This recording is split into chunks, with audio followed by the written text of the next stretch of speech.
Whenever the conversation turns to unfulfilled talent in the world of football, there's one English name which sticks out like a sore thumb. For fans of Manchester United and a whole host of other clubs he represented, 14 in total so far, Ravel Morrison is a cautionary tale. The midfielder who possessed as much natural talent as any youngster we ever signed, in the words of Alex Ferguson, simply couldn't perform on the biggest stage. But why? Let's take a closer look at his career.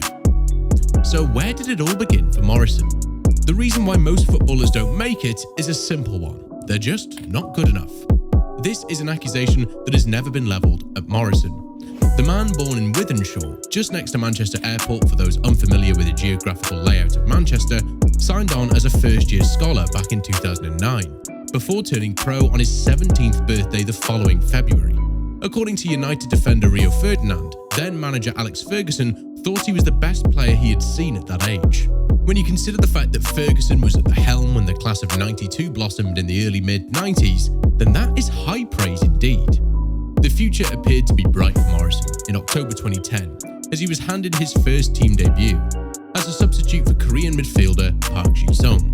However, that would be his only action of the 2010 to 2011 season around the first team, and he quickly returned to the youth team setup. The following summer, there were high hopes around Old Trafford for the supremely talented Morrison, and many assumed that the 2011-2012 season was going to be the youngster's breakout season. However, it never quite played out that way. Morrison only featured twice throughout the entire campaign, both in the League Cup, leading to murmurs that Ferguson had noticed something he didn't quite like with the youngster. Those murmurs were confirmed the following summer, as Morrison was shipped out to West Ham United for an undisclosed fee. What happened then? Well, it is widely accepted that Ravel Morrison simply let Ferguson down on too many occasions.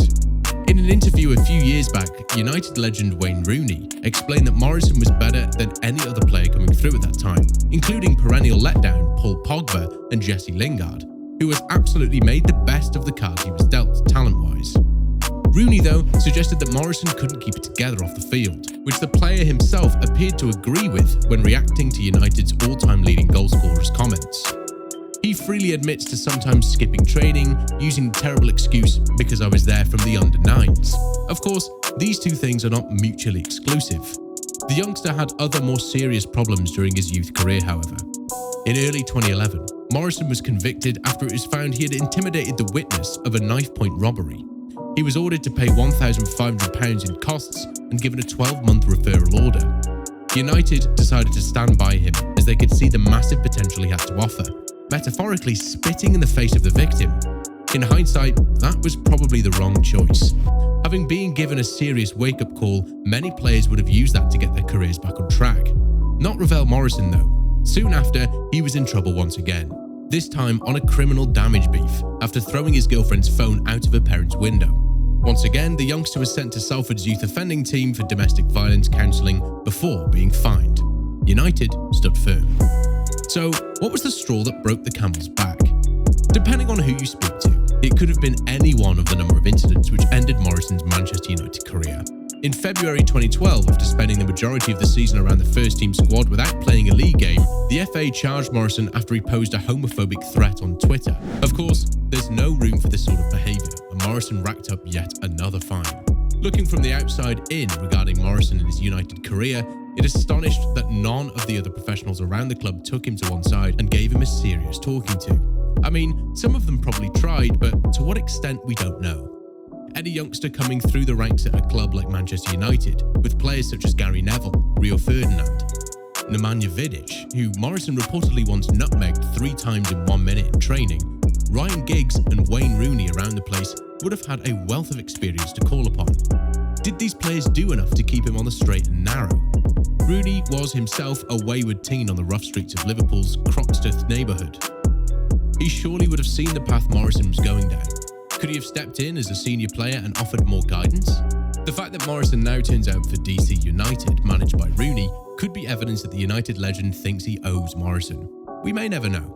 After one mishap too many, Morrison was sent out on loan to Birmingham City in the 2012-13 season, before completing a permanent move to West Ham at the end of the season. What happened next then?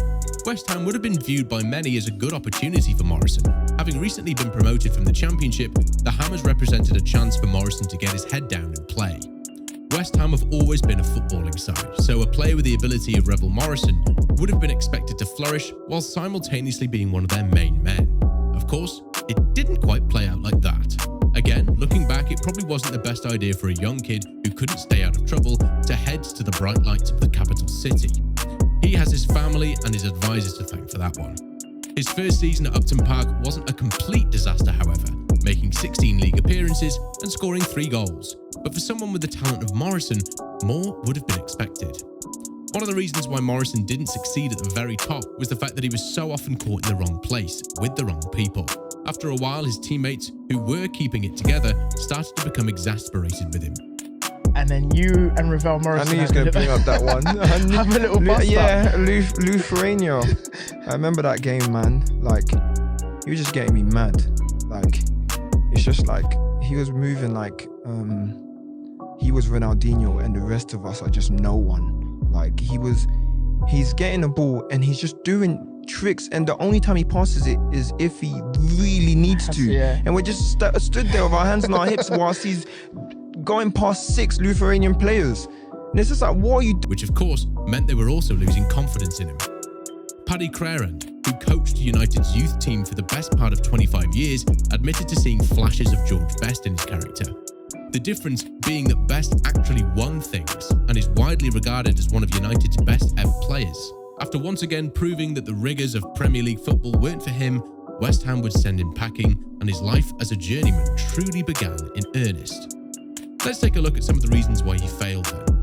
Crerand actually said of Morrison that he was a nice lad, quiet, respectful, and whilst this may be the case, it doesn't explain his wayward, self-destructive tendencies. Whilst he was born in Wythenshawe, he actually grew up in leafy Cheshire, a world away from the life his social media would have you believe. Crerand appealed to indicate that Morrison had fallen in with the wrong crowd as a youngster starting out. But that line of thinking was surely being proven wrong after failure upon failure at 13 separate clubs. Morrison has been given chances aplenty in England, as well as Holland, Sweden, Mexico and Italy, and has let everyone down on each and every occasion. At what point does he have nobody else to blame but himself? Surely, as a 30-year-old fully grown man, now is the time to have that look in the mirror. One United source tried to excuse his behaviour as a youngster by suggesting that he was from an environment where gangs are prevalent and authority is distrusted. But as previously mentioned, Wayne Rooney grew up in an area of Liverpool known for excessive gun violence, so this is no excuse whatsoever. Ravel Morrison wasn't the first player to have a tough upbringing, and he certainly won't be the last, so we can probably surmise that his problems were down to his personality. After a while, Morrison's teammates simply began to wash their hands with him, as he just could not be relied upon to do his job, which is a sad state of affairs. So how does Morrison himself view his career? As well as you might imagine, really. As we mentioned, Morrison now plies his trade under the tutelage of Wayne Rooney for DC United. But already the warning signs are there. Last season he played 14 MLS games, but so far this season he's yet to pull on the shirt for the Washington side. Over the years, Ravel Morrison has sounded a little bit like a broken record. He tends to revel in his status as a cautionary tale, but never seems to do anything to change his ways. A few years back, Morrison claimed if I could sit down and go back through my life, there'd be a lot of things I would change, whilst simultaneously not appearing to change a thing. Gary Neville summed up Morrison well when he claimed that getting access to him to do an interview was harder than gaining access to Diego Maradona, who famously didn't do interviews. Neville went on to meet Maradona in Mexico before he passed away, showing just how unwilling Morrison was to actually change his ways. One day, Ravel Morrison will look back on his career with deep regret. At 30 years old, he still has something to offer somebody, but his chances of getting back to a top European league are slim to none. He has simply burnt too many bridges with his attitude and unwillingness to head down and do his job. As always, thanks for dropping in on us today, and remember to tune in again next time when we will be discussing plenty more interesting bits and pieces. And don't forget to like and share today's video, whilst also subscribing to the channel so you don't miss out on more great content in the future. Bye guys!